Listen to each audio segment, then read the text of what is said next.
Assalamualaikum warahmatullahi wabarakatuh. Perkenalkan, nama saya Hin Istiana ZA, calon PGP Angkatan 10 dari Kabupaten Pati. Di sini saya sudah berada di ruang Ibu Kepala Sekolah SD Kajen Margoyoso Pati, Ibu Rukini SPD. Di sini saya akan melakukan tugas demonstrasi kontekstual modul 3.1, yaitu tentang pengambilan keputusan berbasis nilai-nilai kebajikan dalam kepemimpinan. Nah, kita mulai saja wawancara saya dengan Ibu Rukini, Kepala Sekolah SD Kajen Margoyoso Pati. Selamat pagi, Ibu. Selamat pagi, Bu Eni. Bagaimana kabarnya Ibu hari ini? Alhamdulillah, saya sehat. Bagaimana dengan Bu Eni sendiri? Ya, alhamdulillah saya sehat, Ibu. Ya, saya senang sekali dapat bertemu dengan Ibu Kepala Sekolah hari ini dan juga berkenalan dengan Ibu ya. Ini di sini Bu, kami akan melakukan yaitu wawancara dengan Ibu, yaitu mengenai tentang dilema etika dan rujukan moral. Nah, mungkin di sekolah Ibu itu biasanya kan ada masalah-masalah atau kasus-kasus ya Bu ya yang terjadi.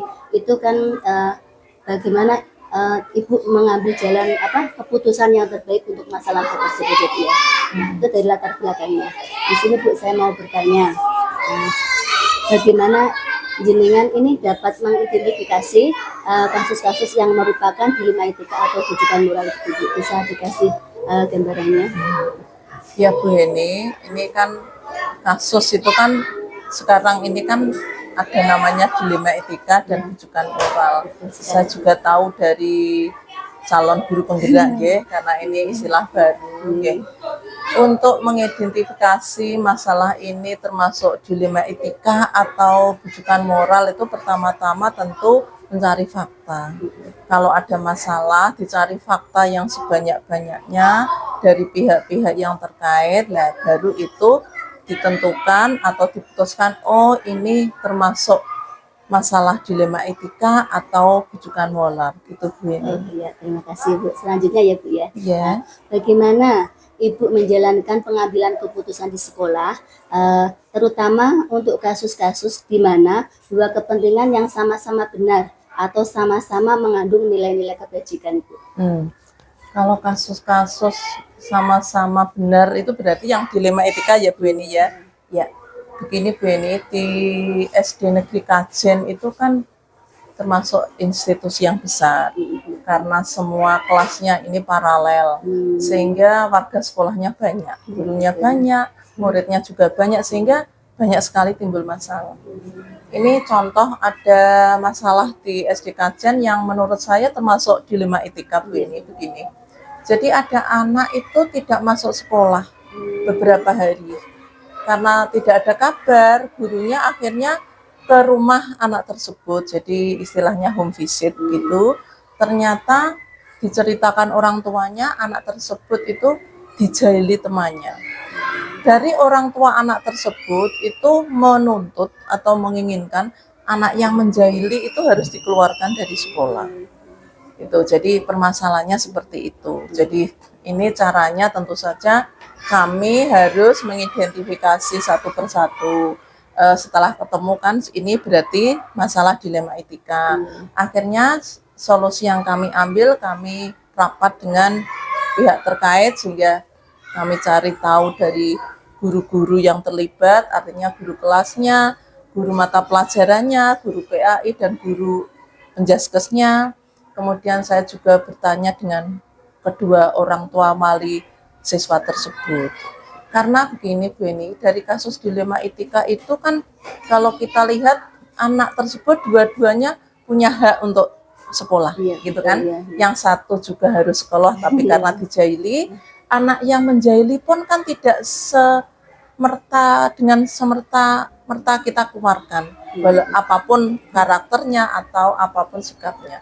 Jadi ini harus kita ambil solusi yang paling baik. Akhirnya setelah kami rapat, kami berdiskusi dengan berbagai pihak, akhirnya kami temukan solusi anak tersebut yang dijahili agar tidak sering bertemu dengan yang menjahili, akhirnya kami pindah kelas karena kebetulan kelasnya paralel, akhirnya dipindah kelas dan solusi itu disetujui oleh wali murid yang dijahili. Akhirnya kedua-duanya aman, jadi tidak, yang satu tidak menuntut untuk dikeluarkan anak yang menjahili, tetapi anak yang menjahili juga kami panggil untuk kami beritahu, kami beri arahan supaya tidak melakukannya lagi kepada teman-temannya yang lain.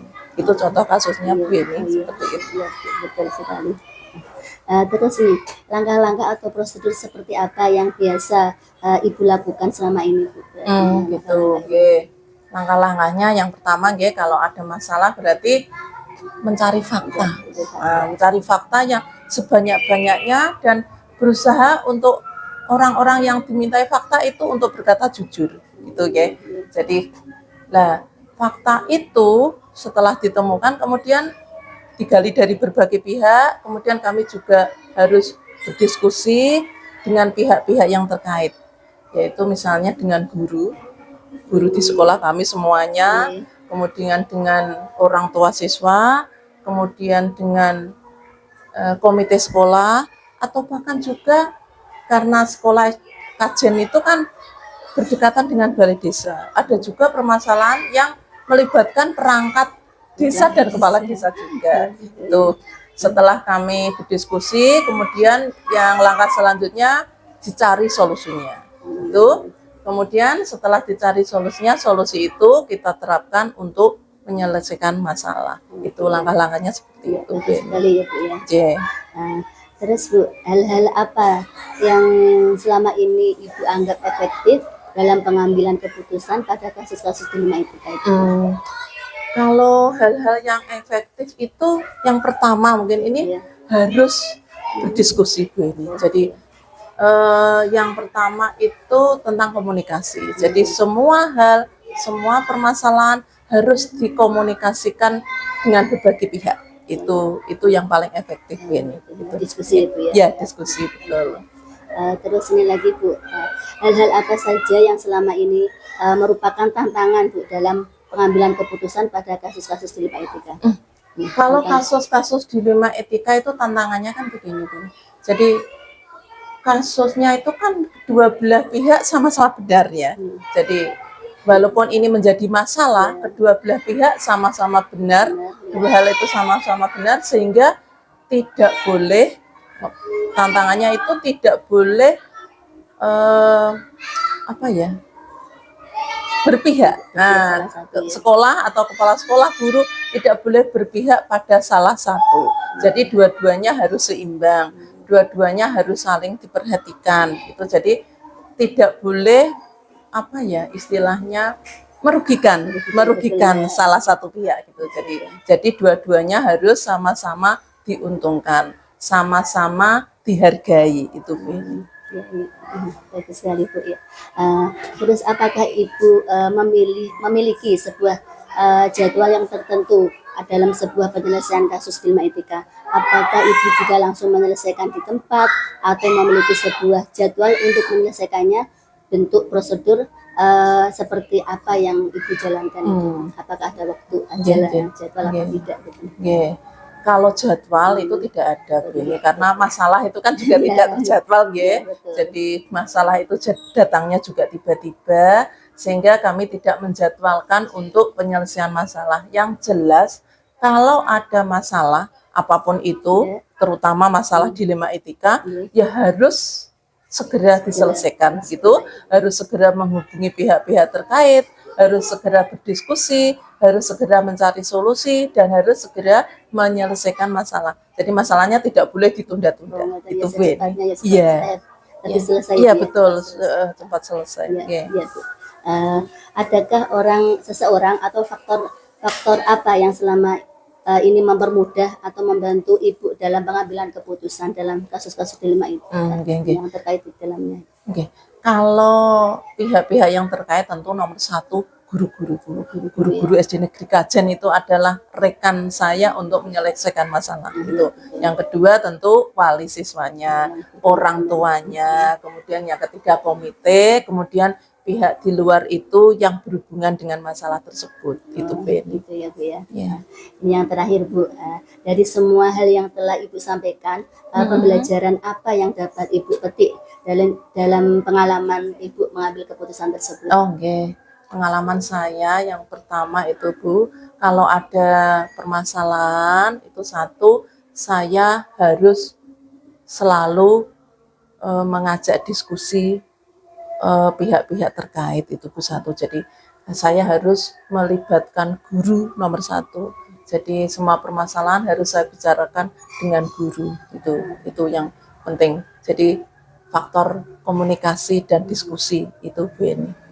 Ya, jadi pembelajaran yang dapat dipetik dari itu ya, dari pengambilan keputusan itu dengan musyawarah tadi ya. Ya Bu Berdiskusi Eni. dengan teman-teman. Ya Bu, terima kasih, saya rasa sudah cukup. Terima kasih atas waktunya ya Bu ya. Ya, sama-sama Bu Semoga bisa ketemu Eni. lagi di lain kesempatan. Bu Eni. Terima Hanya kasih. saja Bu, ini sudah lancar. Ini terima kasih kedatangan Bu Eni ke SD Negeri Kajen. Saya doakan semoga Bu Eni CGP-nya lancar sampai selesai tanpa halangan dan dengan waktu yang lebih singkat mungkin. Yang kedua saya doakan semoga Bu Eni jadi guru yang luar biasa. Guru yang dikangeni murid-muridnya. Itu Bu Eni. Terima kasih kedatangannya. Assalamualaikum. Waalaikumsalam warahmatullahi wabarakatuh.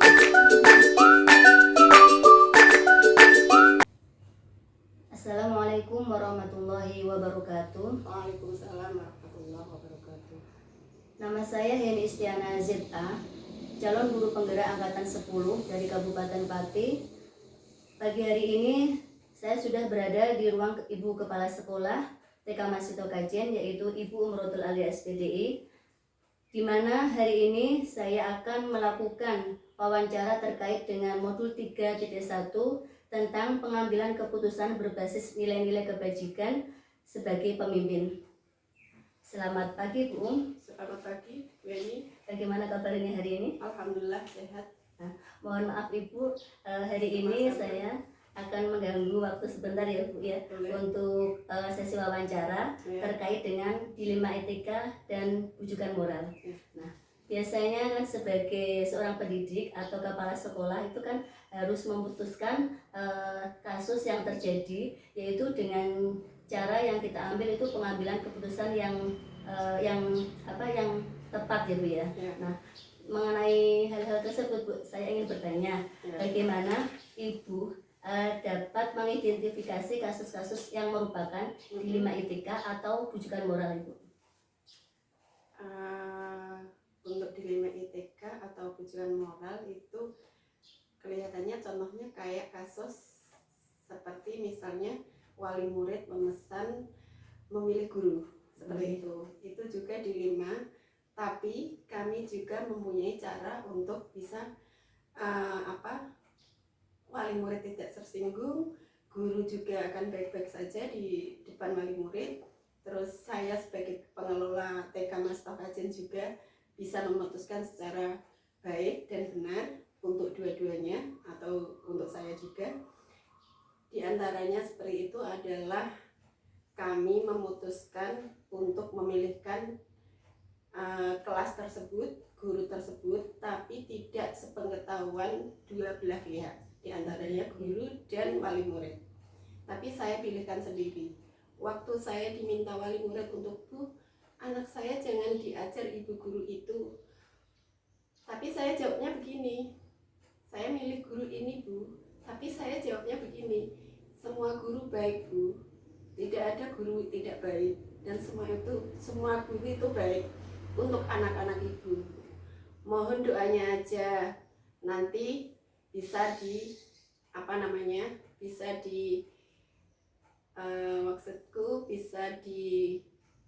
ibu bisa usulan ibu ini, permintaan ibu ini, nanti itu kebijaksanaan saya seperti itu. Tapi saya jawabnya dari awal memang semua guru baik, dan saya terkesan tidak memilih atau cara Jawanya ngeloni Iya. wali murid enggak seperti itu.